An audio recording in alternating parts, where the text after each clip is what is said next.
بِأَنَّهُ إِذَا دُعِيَ اللَّهُ، بات یہ ہے کہ جب پکارا جاتا ہے اللہ کو وحدہ اکیلے، کفرتم تو تم انکار کرتے تھے، اکیلے کو نہیں مانیں گے، بھئی یہ کوئی بات ہوئی، ایک ہی خدا ایک ہی خدا۔ وَإِن يُشْرَكْ بِهِ، اور اگر اس کے ساتھ شرک کیا جاتا تھا، تُؤْمِنُوا تو تم ایمان لاتے تھے۔ شرک کرو تو اللہ بالکل مانتے ہیں، لیکن اگر اکیلے اللہ کو مانو تو پھر تیار نہیں ہیں۔ اور دنیا بھر کے جتنے مذہب کے لوگ ہیں سب یہی کہتے ہیں، ایک ایک کے پاس چلے جائیے، آپ ان سے پوچھئے اللہ اکیلے مالک کو مانتے ہو؟ کہتے بالکل اکیلا، اس کا کوئی شریک ہے؟ بالکل نہیں، اس کی کوئی رنگ روپ ہے؟ کوئی کچھ نہیں۔ تو پھر یہ فوٹو کس لیے آگے رکھے ہوئے ہیں؟ کہتے دیکھو ایک بڑی طاقت ہے، اس کے پاس تھوڑے ہم جا سکتے ہیں اسی طرح۔ مگر میں نے کہا دکھ تو یہ ہے کہ یہ بات ایمان والا کہہ رہا ہے، آج ایمان والا کہہ رہا ہے۔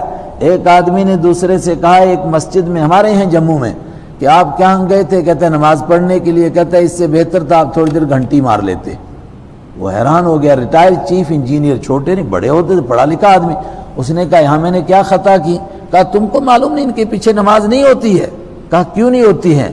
کہتا ہے یہ بد عقیدہ لوگ ہیں، اتنی عقل بھی نہیں آپ کو؟ کہا ان کے عقیدوں میں کیا بد عقیدگی آئی ہے؟ کہا یہ کہتے ہیں سب کچھ اللہ ہی سے ہوتا ہے۔ تو اس نے کہا بالکل اس کے الفاظ نے، ابھی زندہ ہے وہ، اس نے مجھے آ کر سنایا تو کہنے لگا میں نے اس سے پوچھا کہ آپ کیا کہتے ہیں؟ کہتا ہے میں کہتا ہوں اگر صرف اللہ ہی سے ہوتا ہے تو پھر یہ زیارتیں مٹی کا ڈھیر ہیں، کس لیے بنائی ہیں یہ قبریں؟ وہ تیرے باپ نے بنائی ہیں، کیا خدا نے بنانے کے لیے کہا تھا تجھے؟ قبریں بناؤ اور مجاور بنو اور قبروں کے اوپر بیٹھ جاؤ۔ اگر کوئی سب سے بڑا ولی ہوتا تو اللہ کے نبی کے بعد ابو بکر ولی ہوتے نا، تو ابو بکر کی قبر کے اوپر کون بیٹھا؟ کتنے بکرے چڑھے وہاں پر؟ حضرت عمر کی قبر پر کتنے بکرے چڑھے؟ حضرت علی کی قبر پر کتنے چڑھے؟ حضرت عثمان کی قبر پر اتنے بڑے بڑے صحابہ۔ تو کیا یہ اللہ کے دین نے یہ طریقہ بتایا؟ یہ اس طبقے نے نکالا جو مندر کو چھوڑ کر آیا، مگر ان کو وہاں یاد آ رہی تھی مسجد میں آ کر چڑھاوے کی، انہوں نے وہ ڈپارٹمنٹ یہاں شروع کر دیا۔ انہوں نے کہا کہ بھئی پیسے کے بغیر نہیں کام چلے گا، وہی برہمن زادے۔ انہوں نے کہا نہیں بھئی مراببی کہ برہمن زدیم، اقبال کہتا ہے برہمن زادے ہیں، وہاں سے کچھ نہ کچھ تو ہم لے کر آئے ہیں نا۔ تو وہاں جو چڑھاوے چڑھتے تھے وہ کھانے کے لیے ڈپارٹمنٹ دوسرا شروع کر دیا۔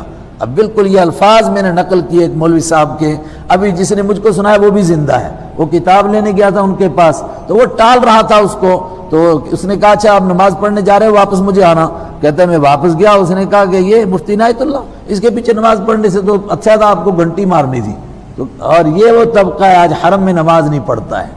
اللہ آپ کو لے جائے، آپ جب نماز کے لیے اندر جا رہے ہوں گے اندر سے باہر بھاگ رہا ہوگا۔ کیا وہ منظر ہے؟ کیا ان کی مت ماری گئی ہے؟ اور یہ چند لوگ ہیں ان کے ملا جو ان کو بے وقوف بنا رہے ہیں اپنی جیبوں کو بھرنے کے لیے۔ عام عوام کا یہ سوچ نہیں ہے، مگر عوام بے وقوف بن رہی ہے، ان کو عقل ہی نہیں، وہ ان کے پیچھے دوڑ رہے ہیں، ان کو معلوم ہی نہیں، اور وہ چند ٹکوں کے لیے سب کچھ بیچ گئے ہیں۔ ذالکم، تم سے کہتا ہوں یہ بات اس وجہ سے ہے، بِأَنَّهُ إِذَا دُعِيَ اللَّهُ، بات یہ ہے کہ جب پکارا جاتا تھا اللہ کو وحدہ اکیلے، کفرتم تو تم کفر کرتے تھے، وَإِن يُشْرَكْ بِهِ، اور اگر شرک کیا جاتا تھا اللہ کے ساتھ، تُؤْمِنُوا تو تم ایمان لاتے تھے۔ بھئی شرک کے ساتھ ایمان کیا بچ گیا؟ یہی بات کہ اللہ بھی ہے مگر ساتھ میں غیر اللہ بھی ہے۔ فَالْحُكْمُ لِلَّهِ، اب تو حکم صرف اللہ کا چلے گا۔ اب تم اللہ کے ساتھ شریک ٹھہراتے رہے، مکہ کے مشرک لات کو، عزا کو، حبل کو، اب کرو ان سے مانگو، ان سے بولو یہاں سے نکالو ہمیں جہنم سے، اب کوئی نہیں نکال سکتا ہے۔ فالحکم، تو آج فیصلہ ہے للہ، اللہ ہی کے لیے، العلی جو بلند ہے، الکبیری جو بہت بڑا ہے، وہ اللہ ہی فیصلہ کر